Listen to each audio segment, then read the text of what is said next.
Olá, no ar mais um programa em pauta aqui na TV Fevale. Na edição de hoje a gente vai saber mais sobre a gripe H1N1 ou gripe A.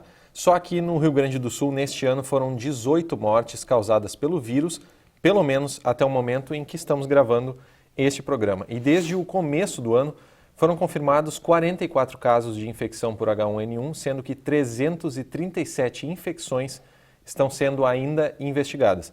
Ao todo, foram notificados 593 casos. Hoje, vamos procurar entender qual a real dimensão desse problema para a população e as soluções e medidas preventivas possíveis para evitar o vírus. Para falar sobre esse assunto, eu recebo aqui no estúdio o Leandro Nunes, professor de patologia aqui na Universidade Fevale.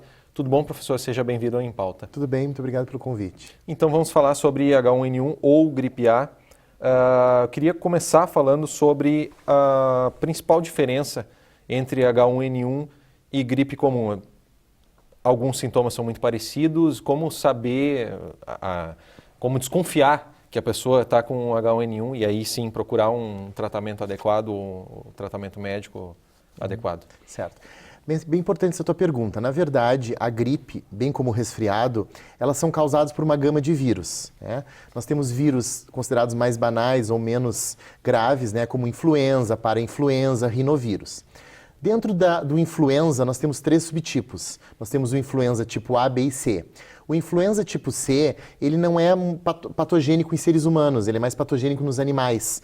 Então, ele cai um pouquinho fora na nossa linha de interesse no momento. Já nós temos o influenza A, né, e o influenza B. Esse sim tem potencial gravidade.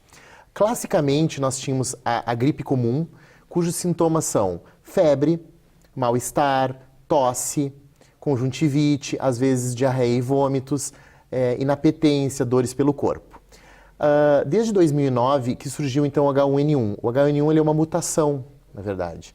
Ele é uma mutação que engloba o influenza normal, mais o influenza do porco, né, que se juntaram com a ave. Então, na verdade, nós temos 3 linhagens de espécies de animais em que esse vírus sofreu uma mutação. Então, ele chega com uma agressividade maior para o ser humano. Com isso, os sintomas do H1N1 são os mesmos da gripe comum, só que mais intensos. Febres mais altas, prostração, dores no corpo mais elevadas. Como se fosse uma gripe muito forte. Exatamente. Essa é a diferença básica. Exatamente. Então, se a pessoa se sente estar gripada e tal, normalmente não fica tão mal com a gripe, pode ser que seja um H1N1. Isso. Tem uma questão assim que eu acho que é o que assusta mais as pessoas, que é a questão da mortalidade, né? Se fala muito aí na mídia, os dados que eu li agora no início, que eu falei agora no início do programa, são exemplo disso, as pessoas se assustam, né? E como o senhor falou, em 2009 surge aí H1N1, né? Especialmente com a cobertura midiática e muita atenção, muito holofote em cima disso. E de 2009 para cá, depois da epidemia de 2009, teve uma baixa, se eu me corrija se eu estou errado, mas teve uma baixa e volta em 2016 agora com uma certa força. Pode ser considerado como é que é chamado isso? Uma epidemia, uma pandemia? Qual é a real dimensão desse problema?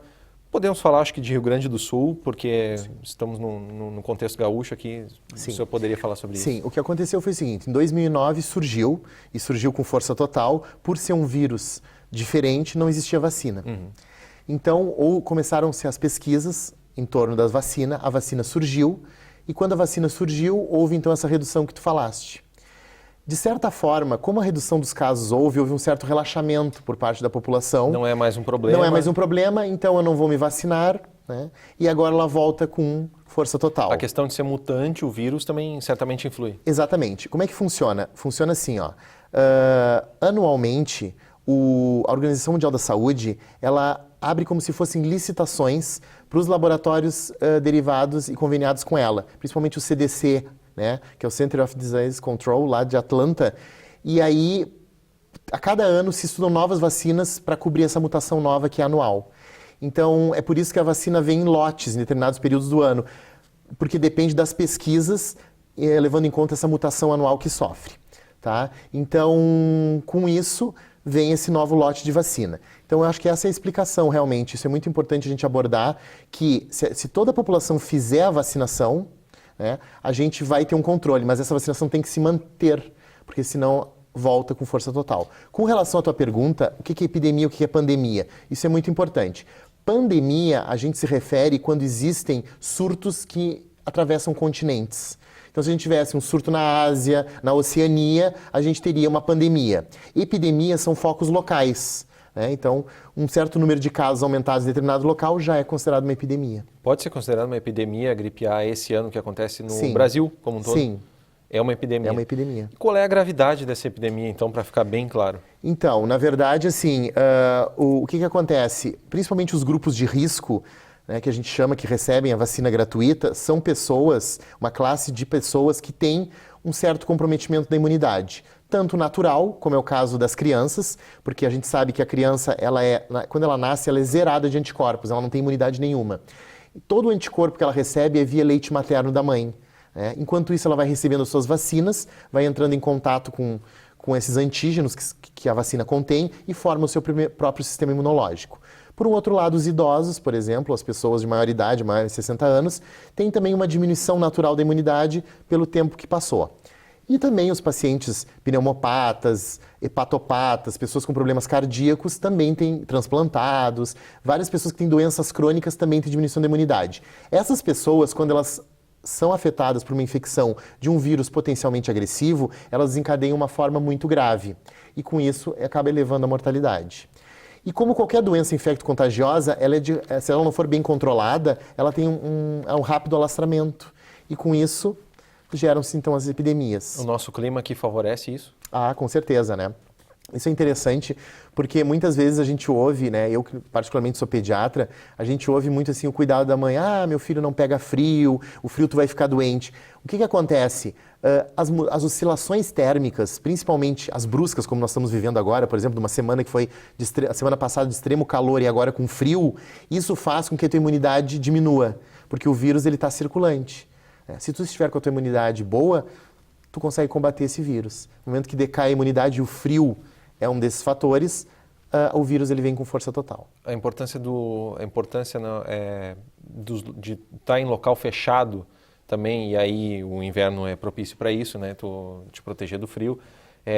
Ouvi um médico falando na semana passada justamente isso, e eu queria a sua opinião a respeito, se o senhor concorda, que o frio, ao mesmo tempo em que ele chega, a mudança de temperatura brusca atrapalha nesse quesito a questão de locais fechados, as pessoas se protegerem do frio e ficarem em locais fechados e com pouca ventilação também facilita muito para que o vírus se alastre. Como achar um equilíbrio aí, porque não tem como não se proteger do frio e o frio é prejudicial para a saúde das pessoas, se não há uma proteção adequada, e também não ficar enclausurado e facilitando essa circulação do vírus. Hein? Não, exatamente, concordo com isso. O que acontece? Apesar de a gente estar falando bastante da vacina, e realmente é uma coisa importante, a vacina ela não dá uma proteção de 100%. Né? Então, não basta estar vacinado, a gente tem que ter os cuidados gerais. Né? E os cuidados gerais são a lavagem de mãos, com água e sabão, principalmente, né? E ela vai usar o álcool. E principalmente, né? Porque a gente sabe que a forma do contágio, tanto da gripe comum como da gripe H1N1, é através de partículas de aerosóis de pessoas contaminadas. Então, uma tosse, né? Uma saliva numa pessoa contaminada com outra transmite. Mas também o contato, né? O fato da pessoa usar a mão, por exemplo, para tampar uma tosse, né? E aí com essa mão ela acaba encostando em algum objeto e esse objeto fica contaminado. Então eu acredito que realmente assim, tendo um equilíbrio entre vacina e um cuidado com a lavagem de mãos, se for tossir, usar o antebraço ou o cotovelo para proteger e não a mão diretamente, né? A gente evitar também, se a gente vai abrir uma maçaneta, vai tocar num lugar, a gente evitar de ter um contato imediato com olhos ou boca, passar o álcool na mão. Eu acho que isso realmente funciona. Eu vejo, assim, algumas escolas, assim, uma preocupação muito grande, fizeram fechamento de bebedouros, né, fazendo com que as crianças levem sua própria água, né, porque realmente, principalmente a criança, ela vai lá e coloca a boca direto no bebedouro nela, né. Também aquela questão de não querer ligar ar-condicionado, deixar a porta aberta. Acho que aí tem um pouco também de exagero, né, eu acredito que as medidas realmente de lavagem de mãos, de hábitos de higiene, junto com a vacina, são suficientes. Eu ia fazer exatamente essa pergunta agora sobre a questão do exagero. O senhor acredita... Bom, o senhor é pediatra, né? Quando o senhor recebe crianças para serem atendidas no seu consultório, aí tem a preocupação das mães, das mães e dos pais, que é super natural, obviamente, mas aqui na região a gente teve casos de escolas que fecharam, né, e ficaram um bom tempo fechadas por casos suspeitas de H1N1. Alguns confirmaram, outros não, né? Mas como o senhor falou, tem a questão das crianças. As crianças têm a tendência que o vírus se alastre com mais facilidade pela questão de não ter tanto cuidado, não tem tanta consciência do que está acontecendo, não tem tanto cuidado com essas questões de higiene, talvez, se não tem um cuidado de perto de algum adulto junto e tal. E a questão da imunidade ser mais baixa, como o senhor comentou também. Tem um exagero, por exemplo, na questão de fechar uma escola ou do pai não mandar o filho para a escola enquanto tiver algum risco, que o filho ainda não foi vacinado, ou tem um coleguinha lá que tem uma suspeita e tal. Existe um exagero, e se ele existe, o que causa esse exagero? Não, na verdade, sim. Eu penso que sim. Não existe nenhuma normativa, nem pelo Ministério da Saúde, muito menos pelo Ministério da Educação, de que tenha que haver fechamento ou paralisação de aulas por causa disso. Ninguém falou nisso. Ninguém. Né? Isso são medidas isoladas. Né? O que acontece? O ideal é, quando a criança tem a suspeita, aquela criança deve ser afastada da escola. Ela sim, ela não deve ir. Né? Mas não fechar. Até já aconteceu assim de ver desinfecção de escola. Não existe medida para isso, porque o vírus, por exemplo, vamos supor, eu estou contaminado, eu vou tossir agora, coloco a minha mão. Se eu colocar a minha mão nessa cadeira, esse vírus vai ficar de 4 a 6 horas na cadeira. Depois ele desaparece, né? Ele não vai ficar dias. Então, eu já vi acontecer de fechamento de escola, por exemplo, na aula, não teve aula na sexta-feira para fazer desinfecção o final de semana inteiro. Não existe motivo para isso. Tem porquê. Né? O que acontece, assim, por ser agressiva, por ter essa epidemia que nós comentamos, né, mesmo sendo pequena, as pessoas têm muito medo e as pessoas querem se cercar, né, e às vezes elas lançam mão de mitos ou tentam precauções que não têm uma efetividade comprovada na medida de tentar ajudar. Tudo eu acho que é para ajudar, né, mas eu acho que a gente tem que realmente se informar do que realmente é eficiente, né, porque senão vai acabar prejudicando, né, o andamento da escola e o aprendizado da criança por uma medida que não é realmente eficaz. O senhor saberia me dizer se tem aí fazendo uma meia-culpa, né? Se tem uma culpa até da própria mídia na hora de divulgar isso? Ou o que o senhor tem visto, assim, por exemplo, em mídia, questão de informação mesmo, campanhas ou reportagens, ou o que está saindo na internet? Se tem um alarmismo aí em cima disso, tem um certo exagero, como o que aconteceu em 2009, depois ficou bem claro que boa parte era um exagero, né, do que estava sendo divulgado.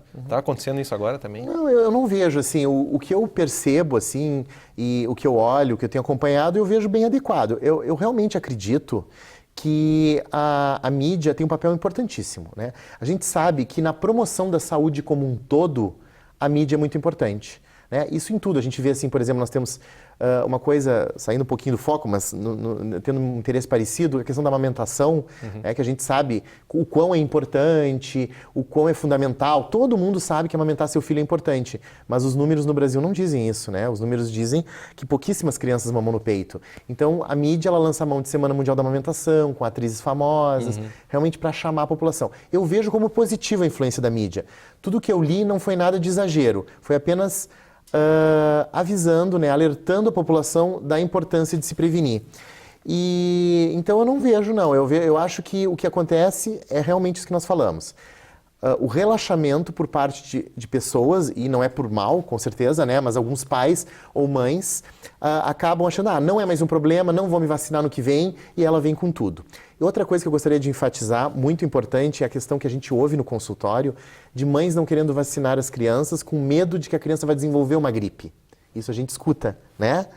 Não, mas eu conheço alguém que se vacinou e se gripou. Não, isso não acontece. Em primeiro lugar, toda vacina que é feita com vírus, porque não é só o H1N1, nós temos a vacina contra a varicela, a vacina contra a paralisia infantil. Todas as vacinas contra vírus, elas são com vírus vivos atenuados. Se pega esse vírus, ele é levado ao laboratório e ele é atenuado. Ele é colocado de forma que ele não cause doenças, mas ele, quando entra no teu corpo, ele consegue desencadear uma reação antígeno-anticorpo e fazer com que o teu corpo produza proteção. O que acontece é que no momento que você faz a vacina, você só vai estar completamente 100% imunizado a partir de 2 semanas após a vacinação. Então, algumas pessoas fizeram a vacina e já estavam incubando a gripe. E aí desenvolve E igual. desenvolvem e a pessoa atribui a vacina. Né? Então, Só que as pessoas não entendem também que, estando vacinado, mesmo tendo pego essa gripe, depois de passar essa gripe, ela está imunizada. Exatamente. Certo? A vacina continua valendo. Continua, mas as pessoas atribuem essa gripe recente ao efeito da vacina. A vacina, toda vacina tem tem uma série gama de efeitos colaterais possíveis, né? Então pode dar um pouquinho de dor no local, no caso a vacina da gripe em especial, ela é feita, o vírus ele é cultivado no meio que contém a albumina do ovo, então pacientes com alergia ao ovo tem que ter algum cuidado na administração da vacina. Mas nada assim de nenhum efeito descrito de causar doença, isso não. Certo. Doutor Leandro, vou pedir um espacinho agora para a gente fazer o intervalo. Logo após a gente volta Em Pauta a falar aqui sobre gripe A. Não saia daí.